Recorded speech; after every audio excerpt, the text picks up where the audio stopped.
PM Film International VV Arunkumar தயாரிப்பில் கோயிலி ஜூலை 4 முதல் உங்கள் அபிமான திரையரங்குகளில். Powerco 5G Best Design Best AI Think Techno Think Purvika அழகு தரும் மூலிகைகள் ஆரோக்கியம் தரும் மருத்துவர்கள் டாக்டர் ஸ்ரீவர்மாஸ். IBC தமிழ் நேயர்களுக்கு வணக்கம். இன்றைய நேர்காணலில் நம்மோடு இணைந்திருக்கிறார் மூத்த பத்திரிகையாளர் ரங்கராஜ் பாண்டே அவர்கள். வணக்கம் சார். வணக்கம். சிவகங்கை மாவட்டம் திருப்புவனத்தில் நடந்த சம்பவத்தை நீங்கள் கேள்விப்பட்டிருப்பீங்க. ஒரு இளைஞர் காவல்துறையினர் அடித்து கொல்லப்பட்டிருக்கார். தமிழ்நாடே இதை பற்றி பேசிகிட்டு இருக்கு. உங்களுடைய ஃபர்ஸ்ட் கமெண்ட். காவல்துறை அடித்து கொல்லப்பட்டிருக்கிறார் அப்படின்னு ஒரு குற்றம் சாட்டப்பட்டிருக்கு. விசாரணை முடியட்டும் தெரியணும். பட் ரொம்ப வெரி அன்ஃபார்ச்சுனேட் இன்சிடென்ட். அது ஏற்கவே முடியாது. ஒரு போலீஸ் கஸ்டடிக்கு ஒருத்தர் போனார் அப்படின்னா அதுக்கு அவர்கள் தான் பொறுப்பு. நமக்கு போலீஸ்காரங்க தான் காவலர்கள் அப்படின்னு பேர். அவங்க தான் காப்பாற்றுவாங்க அப்படின்னு பேர். அவர்கள் அவருடைய கண்ட்ரோலுக்கு ஒருத்தர் போகும்போது உயிருக்கு உத்தரவாதம் இல்லை அப்படிங்கிற நிலைமை ஏற்படுறது ரொம்ப பெரிய ஒரு துயரம். உயர்நீதிமன்றம் கேள்வி எழுப்பியது போல் பயங்கரவாதிகள் இப்படி ட்ரீட் பண்ணப்படுறாங்களா அப்படிங்கிற ஒரு கேள்வி. அவர்கள் அப்படி ட்ரீட் பண்ணப்படுற மாதிரி தெரியலை. ஆனால் இது மாதிரி அவர் தப்பு செஞ்சுருக்கலாம்னு தெரியல. ஆனால் விசாரணையே தெரியலையே. உங்களுக்கு விசாரணையே முடிஞ்சு வச்சு ஒரு ஆளே போயிட்டாரே. அவர் தப்பு செஞ்சுருக்கிறாருன்னா தப்பை சரி பண்ணுறதும் தப்பை கண்டுபிடிக்கிறதும் அவருக்கு நீதிமன்றத்தின் மூலமாக சிறை தண்டனை வாங்கி கொடுக்குறது தான் ஒரு நியாயமாக இருந்திருக்கும். இங்கே 3rd degree ட்ரீட்மெண்ட் அப்படிங்கிறது ரேரஸ்ட் ஆஃப் ரேர் கேஸ். மரண தண்டனை போல ஒரு அரிதினும் அரிதான சந்தர்ப்பங்களில் கிடைக்க வேண்டிய விஷயம். அதை விட்டு போட்டு நம்ம இந்த மாதிரி நடந்திருக்கு அப்படிங்கிறது எந்த விதத்திலும் ஏற்க முடியாது. அவர் அந்த குடும்பம் அந்த ஒரு நார்மலான ப்ளஸ் இன்னொரு விஷயம் நீங்கள் பார்த்தீங்கன்னா அவர் ஒரு கோவிலில் ஒரு காவலராக இருக்கார்.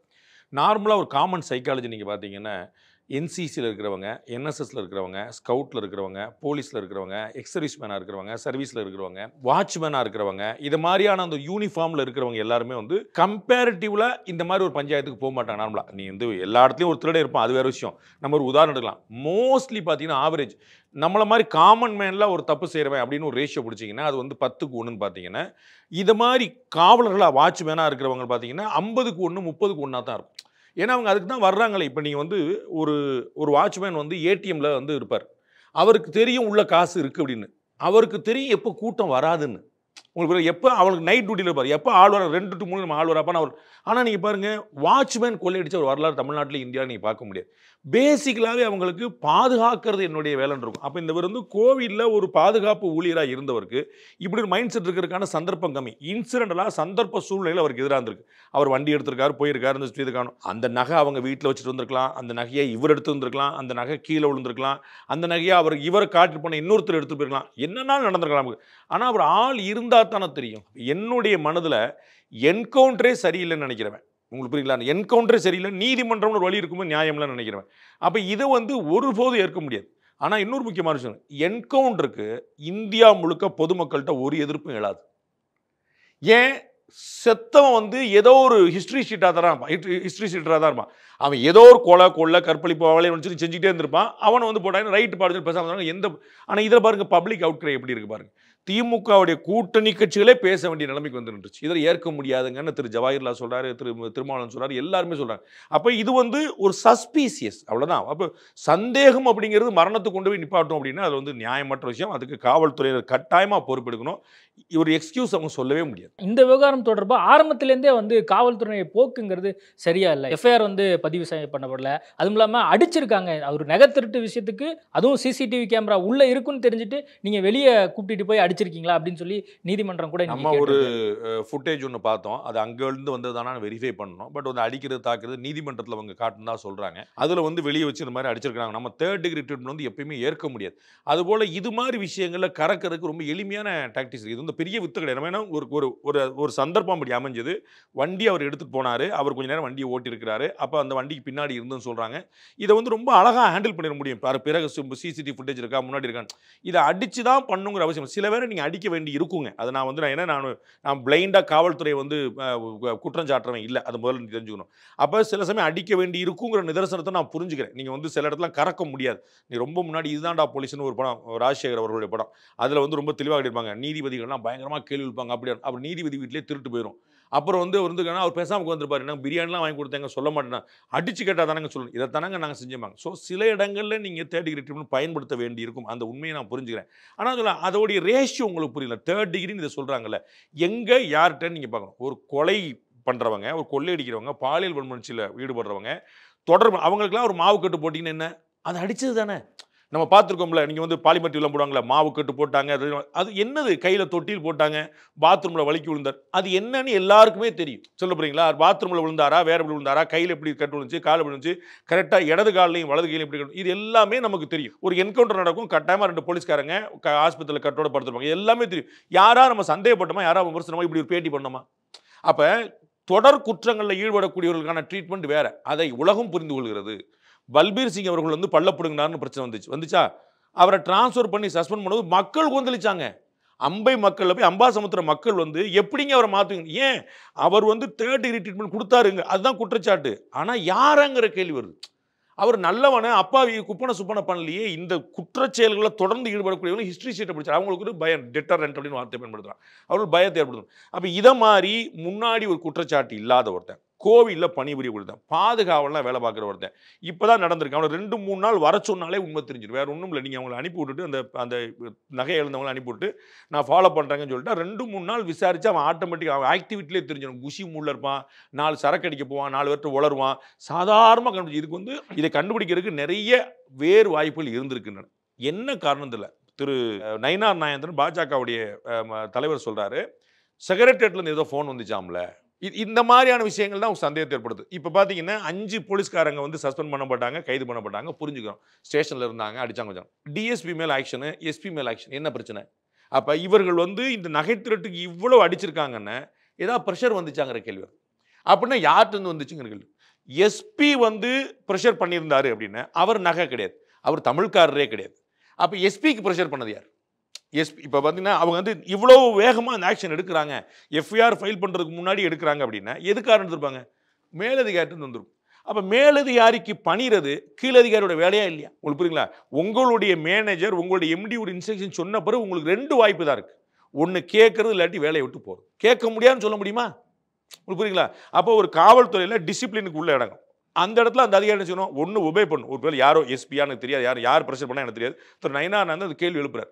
அப்போ எஸ்பி வந்து இப்போ இவங்க தான் காத்திருப்பு பட்டியல் வச்சிருக்காங்க. யாரு? தமிழக அரசு தான். கள்ளக்குறிச்சி சம்பவத்தில் எஸ்பி மாற்றினதுல ஒரு நியாயம் இருக்கு. உங்களுக்கு புரியுதா? ஏன்னா அந்த மாவட்ட சட்டம் ஒழுங்கு அவர் தான் பொறுப்பு. அப்போ என் ஊரில் 10 பேர் கள்ளச்சாரம் காய்ச்சறான்னா நீங்கள் என்ன பண்ணுறீங்கன்னு. நம்ம வால்டர் தேவாரம் அவர்கள் போலீஸ் பயிற்சி கல்லூரி முதல்வராக இருக்கும்போது ஒரு விஷயம் சொல்லி கொடுப்பார். எஸ்ஐ ட்ரைனிங் இவங்களுக்குலாம் வரும்போது, ஜூரிஸ்டிக்ஷனில் நீ தான் ரவுடியாக இருக்கணும், இன்னொருத்தன் ரவுடியாக இருந்துட்டா உன்னோட பெரியாள் ஒருத்தர் இருக்கான்னு அர்த்தம். ஏன்? உனக்கு லத்தி இருக்கு, துப்பாக்கி இருக்கு, யூனிஃபார்ம் இருக்கு, சட்டம் இருக்கு, இவ்வளோ பாதுகாப்பு இருந்து வேற ஒருத்தன் சல்லித்தனம் பண்ணுறான் அப்படின்னு என்ன அர்த்தம்?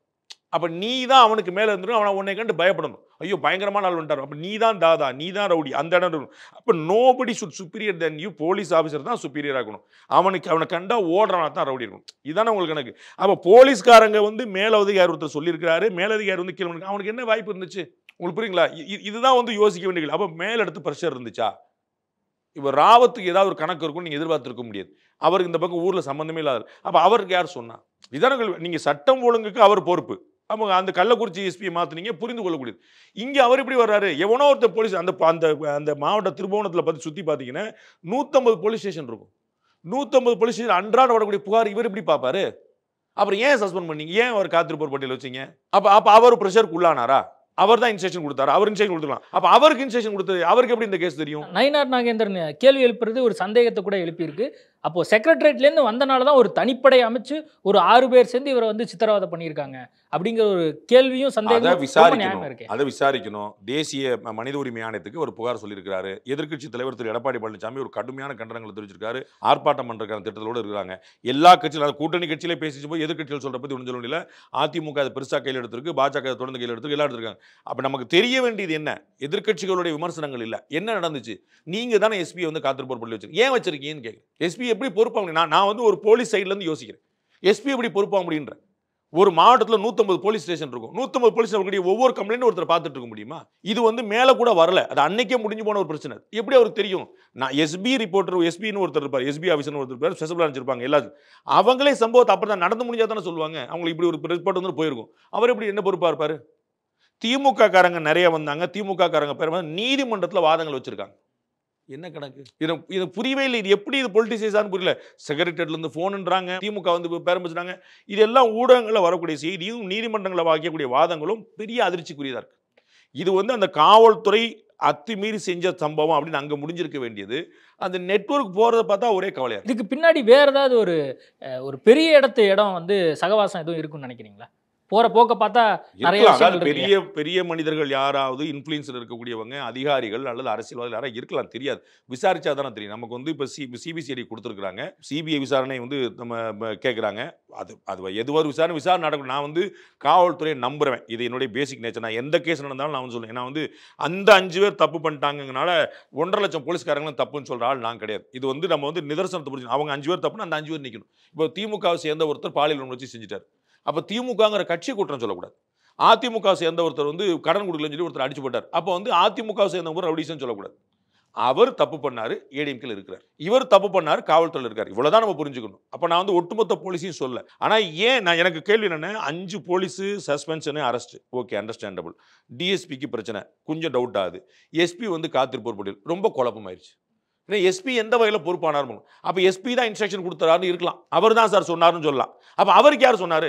இது யோசிக்க வேண்டிய விஷயம் தான், விசாரிக்க வேண்டிய விஷயம் தான், நோ டவுட். இல்லை, அதான் அப்போ எஸ்பி வரைக்கும் ஒரு நடவடிக்கை எடுக்கிறாங்கன்னா அப்போ அவங்களுக்கும் ஏதோ ஒரு தகவல் போயிருக்கு அப்படிங்கிற ஒரு புரிதல் வருது. என்ன காரணம் எனக்கு தெரியாது. டிஜிபியோ ஹோம் செக்ரட்டரியோ தமிழக அரசில் வேற யாராவது சொல்லணும். அவங்க தான் பண்ணிப்பாங்க. எஸ்பியை வந்து காத்திருப்போர் பட்டியல் வைக்கிறது ஹோம் செக்ரட்டரி ரேஞ்சுக்கோ டிஜிபி ரேஞ்சுக்கோ தெரியாமல் நடக்காது.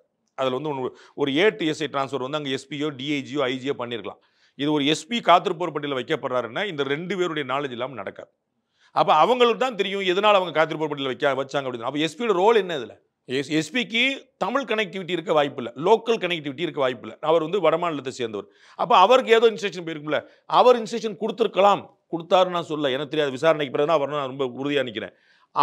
அவர் ஏன் காத்திருப்போர் பட்டியல் வச்சிங்கிறது முதல் கேள்வி. உங்களுக்கு புரியுங்களா? நம்ம வந்து ஒரு பேச்சுக்குங்க, டிஎம்கேல ஒரு ஒன்றிய செயலாளர் வந்து ஒரு பாலியல் வன்முறையில் ஈடுபட்டார். நம்ம அந்த மாவட்ட செயலாளர் நடவடிக்கை எடுக்க மாட்டோம்ல, அவர் தானே தூக்கம் கழிச்சுட்டு மாவட்ட சொன்னாராங்கிற கேள்வி வந்துடுவீங்களா? இப்போ யார் அந்த சாருங்கிறதுல ஏன் பொலிட்டிக்கலாக போனாங்க, யாருக்கோ ரிப்போர்ட் பண்ணாங்களோங்கிற கேள்வியில் தானே. அப்படி இங்கே பேக்கப் நம்ம இங்கே பார்க்கல. அப்போ எஸ்பியை நீங்கள் தான் காத்திருப்போர் பட்டியல் வச்சிருக்கீங்க. ஏன் அப்படிங்கிறது அவங்க தானே சொல்லணும். கள்ளக்குறிச்சி கள்ளச்சாராயத்தில் எஸ்பியை டிரான்ஸ்ஃபர் பண்ணணும், வேறு ஆக்ஷன் எடுத்திருந்தாலும் பெட்டர்ன்றேன். காத்திருப்போர் பட்டியல் 10ஆவதுமே நான். ஏன்னா அவர் தான் பொறுப்பு, சட்டம் ஒழுங்கு தானே பொறுப்பு. சாராயம் காய்ச்சிட்டு இருக்காங்க ஊரில், ஊரே போய் குடிச்சிட்டு இருக்கு, பாக்கெட்டை வந்து கொடுத்துட்டு இருக்கான்னு தெரியாதுன்னு சொல்ல முடியாது. ஆனால் இந்த காவல் நிலைய மரணத்துக்கு எஸ்பி எப்படி நேரடி பொறுப்பாக நம்ம பார்க்க ரொம்ப எளிமையான கேள்வி. அதான் இந்த 4 வருஷத்துல அதிகமா லாக்அப் மரணங்கள் அதிகமா இருக்கு. 24 வரைக்கும் சொல்றாங்க. ஒவ்வொரு கேஸ் இதுல மாறுபடலாம், 1-2 இப்போ நம்ம வந்து 24ங்கிற நம்பர் சரியான்னு பார்த்தா 15-16 இருக்குங்கிற உத்தரவு வந்துடலாம். ஏன்னா சில பேர் வந்து போலீஸ் ஸ்டேஷனுக்கு போனாங்க, ஹார்ட் அட்டாக் வந்துருக்கும். ஏன்னா ஒரு காமன் மேனுக்கு ஒரு பயம் தரக்கூடிய விஷயம். அப்படி நார்மலாக அங்கே போக மாட்டாங்க. அப்போ வந்து அந்த மாதிரி ஒரு நடந்திருக்கலாம். உண்மையிலே வந்து கோமார்பிடிட்டிஸ் சொல்றாங்க பாருங்க, வேற ஏதாவது உண்மையிலே ஒரு கோளாறு இருந்திருக்கலாம். அவங்க என்னடா நினைச்சிட்டு இருக்குன்னு சொல்லி அவருக்கு ஏதாவது மயக்கம் வந்துடலாம். இது மாதிரி வரும். ஆனால் நமக்கு என்னது 24 மரணங்கள் நடந்திருக்கா, ஒரு 15-16 இதில் வந்து இந்த மாதிரி நடந்திருக்கும்னு ஒரு டவுட் வரலாம். 24 மரணங்கள் 4 வருஷம், சரிங்களா? 2 மாதத்துக்கு ஒருக்க நடந்துட்டு இருக்குன்னு ஒரு ஆவரேஜ். இது சரியான்னு கேட்கணும். ஏடிஎம்கே ஆட்சியில் நம்ம வந்து சாத்தான்குளத்தில் அப்பா பிள்ளைக்கு வந்து மரணம் நடந்த போது நம்ம என்ன செஞ்சோம், என்ன ரியாக்ட் பண்ணோம்? அவங்க வந்து ஹேபிச்சுவல் அஃபெண்டர் கிடையாது, ஒரு கடை வச்சிருந்தவங்க தானே. ஒரு கடை வச்சிருந்தவங்க தானே, ஏதோ பேசியிருப்பானா இல்லைன்னு சொல்ல, அவங்க பேசியிருப்பாங்க. ஆனால் பேசுனாங்கிறதுக்கு மரணம் பரிசா? அப்போ நம்ம அதுக்கு எப்படி சமுதாயம் கொந்தளிச்சது? அப்போ இதுக்கு எப்படி கொந்தளிக்கணும்? இவ்வளோதான் கேள்வி. இப்போ அதுக்கு இதுக்கு என்ன வித்தியாசம்? இப்போ இவர் வந்து ஒரு ஹிஸ்ட்ரி சீட்டராக இருந்தால் நீங்கள் பேட்டிக்கே வந்திருக்க மாட்டீங்க. உங்களுக்கு புரியுங்களா? நம்ம எவ்வளோ என்கவுண்டர் வந்துருக்கு, நான் சப்போர்ட் பண்ணேன். ஆமாம், ஏன்னா சரிங்க வரலாங்க இருக்கு பிரச்சனை, எனக்கு ஒன்றும் பிரச்சனை இல்லை. அப்போ இதில் வந்து ஒரு அப்பாவி சுப்பாவி போகிறவங்க வருவாங்க, அதுக்கெல்லாம் திருட்டாவே இருக்கட்டுமே, அவர் தான் திருடினார், அஜித்குமார் தான் திருடினார்னே இருக்கட்டும், அதற்கு சட்டம் மரண தண்டனை கொடுக்கலையே. உங்களுக்கு தெரியுங்களா? அது நிரூபிக்கப்படணும் ஒன்று. அது பண்ண அப்படி நிரூபிக்கப்பட்டால் கூட மரண தண்டனை கிடையாது. அப்போ நான் மரணம் எப்படி பரிசாக கொடுக்க முடியும்? அது நியாயமற்ற விஷயம். அது வந்து எந்த வசூலும் ஏற்க முடியாது. அப்போ இதற்கு முந்தைய ஆட்சியில் நடந்தபோது என்ன ரியாக்ஷன் இருந்துச்சு, அப்போ இந்த ஆட்சியாளர் என்ன செய்யணும்? இவ்வளோதான். அதான் ஃபினிக்ஸ் அந்த ஜெயராஜ் வழக்கின் போது சமூக ஆர்வலர்கள், நடிகர்கள்லாம் நிறைய பேர் ரியாக்ட் பண்ணாங்க. இந்த விவகாரம் தொடர்பாக வந்து இந்த விவகாரத்தில் பெருசா நடிகர்கள்லாம் யாரும் விவாதங்களே 2வது விவாதம் வைக்கிறாங்க. 1 மணி நேரம் விவாதத்தில் ஊடகத்தில் கிடையாது. பின்னாடி ஒரு 1/4 மணி நேரம் நாங்கள் தந்திட்டில் இருக்கும்போது ஆயுதத்து நீட்சின்னு நினச்சிக்கிட்டு இருந்தோம். 1/2 hour பின்னாடி வைப்போம். அதை மாதிரி செகண்ட் ஹாஃப்ல வைக்கிறாங்க. வைக்க மாட்டுறாங்க, ஃபர்ஸ்ட் வச்சா செகண்ட் ஹாஃப்ல வைக்கிறாங்க. இன்னமும் ஏடிஎம்கே பிஜேபி என்ன சொல்லுது? பிஜேபி மெசேஜ் யாருக்கு? தனித்து ஆட்சினா என்ன அர்த்தம்? கூட்டணி ஆட்சி, இதுதானே விவாத பொருளாக இருக்குது. இப்படி வந்து ஒரு துர்மரணம் நடந்திருக்குது, ஒரு காவல் நிலையத்துக்கு போன பிள்ளை வீட்டு வந்து சேரல அப்படின்னா அதை பற்றி பேசுறதுக்கு வழி இல்லையே.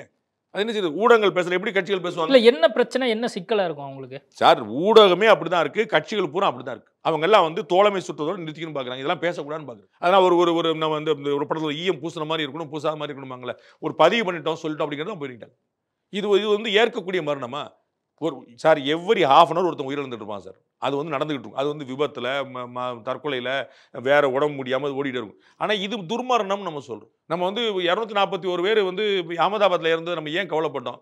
அடாடா அநியாயமாக போயிடுச்சு. அது ஒரு ஒரு ஒரு எந்த ஏற்பும் இல்லையா? ட்ராவல் பண்ணி ஜாலியாக போகிறான், இப்படி ஆகி போச்சு. உங்களுக்கு புரியுங்களா? ஏன் பகல்காமுக்கு பதட்டப்பட்டோம்?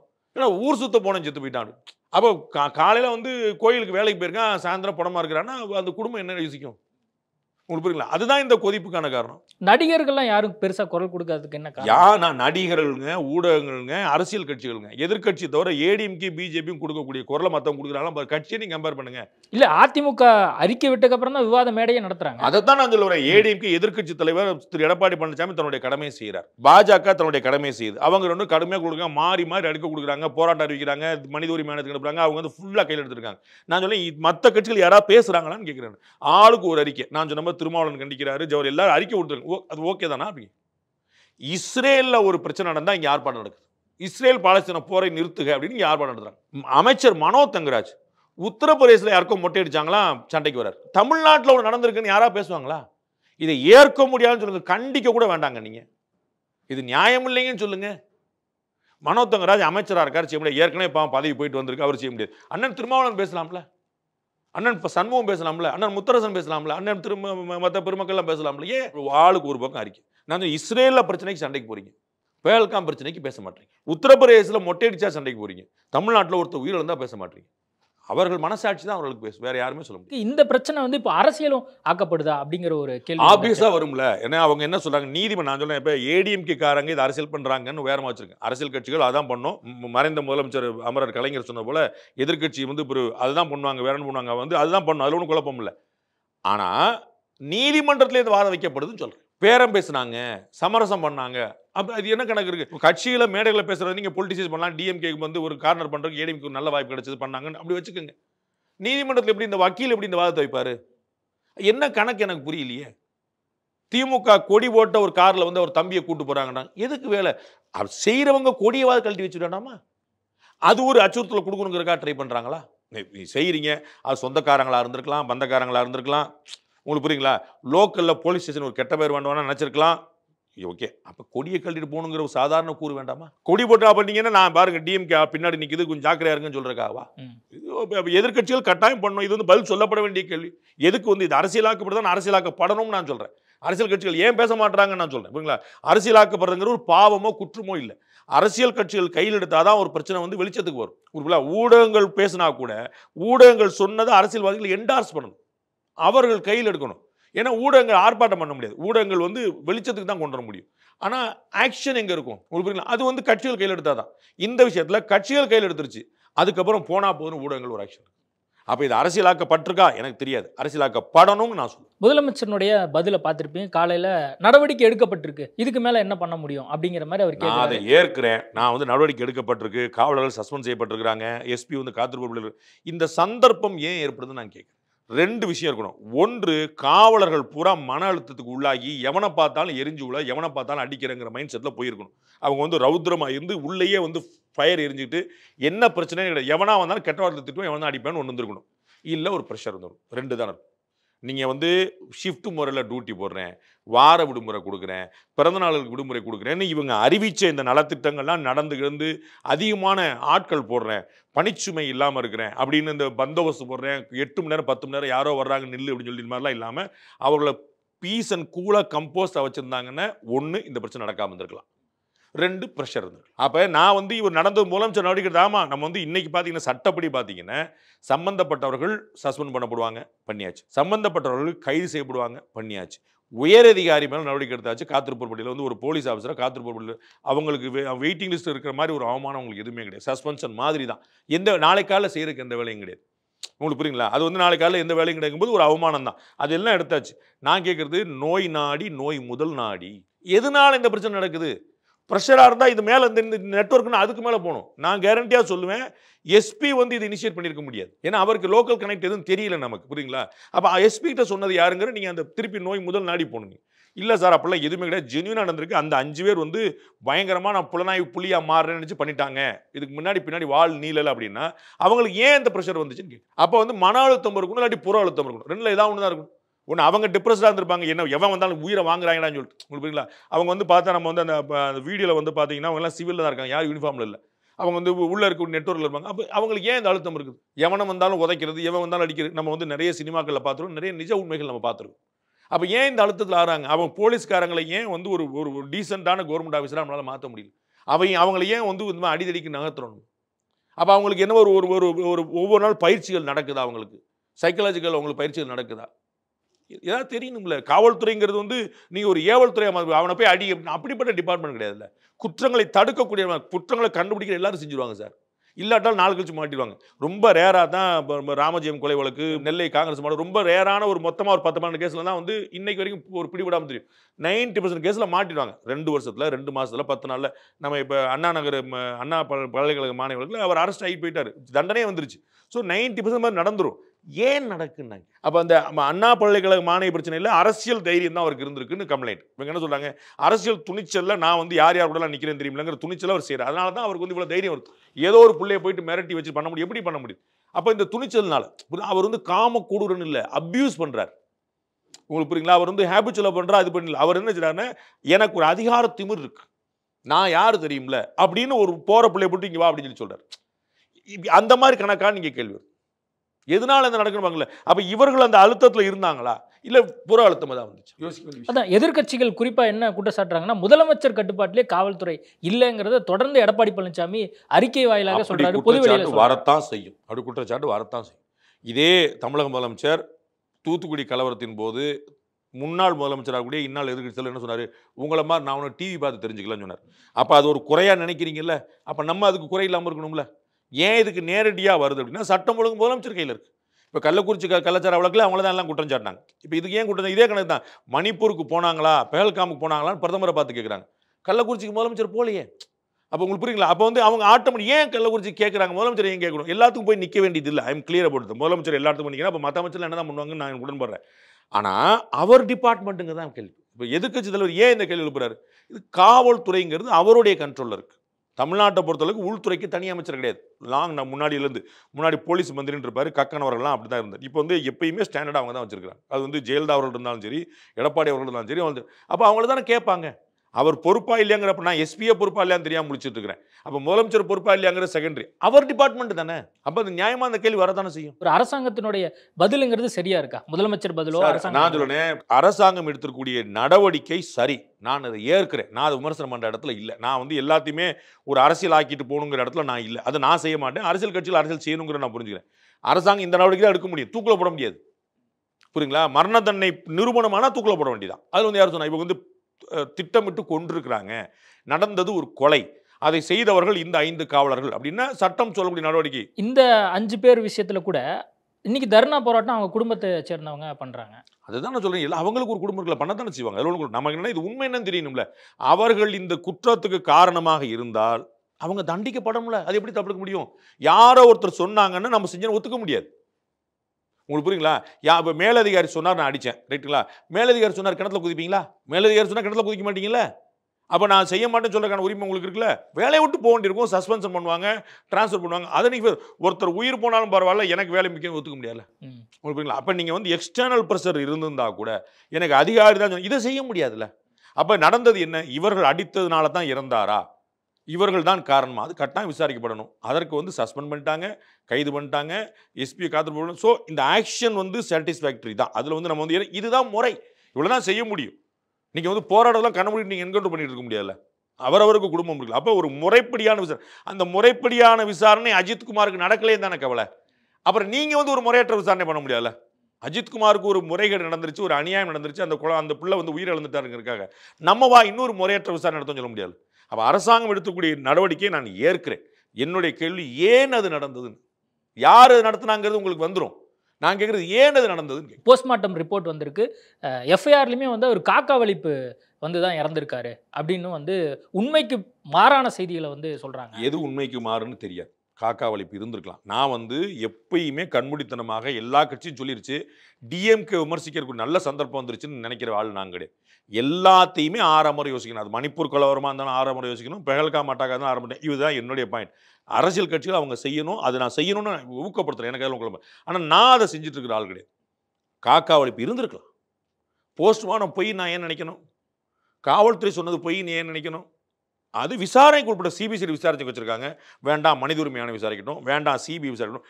எவ்வளவு உச்சபட்ச திரு விஜய் அவர்கள் கேட்டுக்கொண்டது போல சிட்டிங் நீதிபதி கீழே வந்து விசாரணை நடக்கட்டும். எனக்கு அதில் ஒன்றும் பிரச்சனை இல்லை. நீங்கள் எவ்வளோ முடியுமோ அவ்வளோ டிரான்ஸ்பரண்டான விசாரணை நடத்தும். அதில் குழப்பமே இல்லை. இப்போ திமுக காரர்னு சொல்லப்பட்டவர் வந்து ஜெயிலில் இருக்காரா? அண்ணா பல்கலைக்கழக மாணவ வழக்கில் அதில் ஒன்றும் பிரச்சனை இல்லையே. நியாயமான விசாரணை நடக்கும். அது எல்லாம் உச்சபட்ச விசாரணை எது நடக்குதோ நடத்தட்டும். அதற்காக வேற ஒரு வாய்ப்பே இல்லை. உண்மைக்கு புறமா நீங்கள் பயன்படுத்த நான் பயன்படுத்த மாட்டேன். நான் வந்து விசாரணை முடிவுக்கு பிறகு தெரியும் நினைக்கிறேன். எனக்கு அதில் வந்து அது பொறுமையாக இருக்கும்னு நினைக்கிறேன். எனக்கு அந்த பொறுமை இருக்கு. ஓகே சார், நிறைய விஷயங்கள் குறித்து பேசியிருக்கோம். நேர்காணல் கொடுத்ததுக்கு மிக்க நன்றி. PM Film International விவி அருண்குமார் தயாரிப்பில் கோயிலி ஜூலை 4 முதல் உங்கள் அபிமான திரையரங்குகளில். Powerco 5G. Best design. Best AI. Think Techno. Think Purvika. அழகு தரும் மூலிகைகள், ஆரோக்கியம் தரும் மருத்துவர்கள். டாக்டர் ஸ்ரீவர்மாஸ்.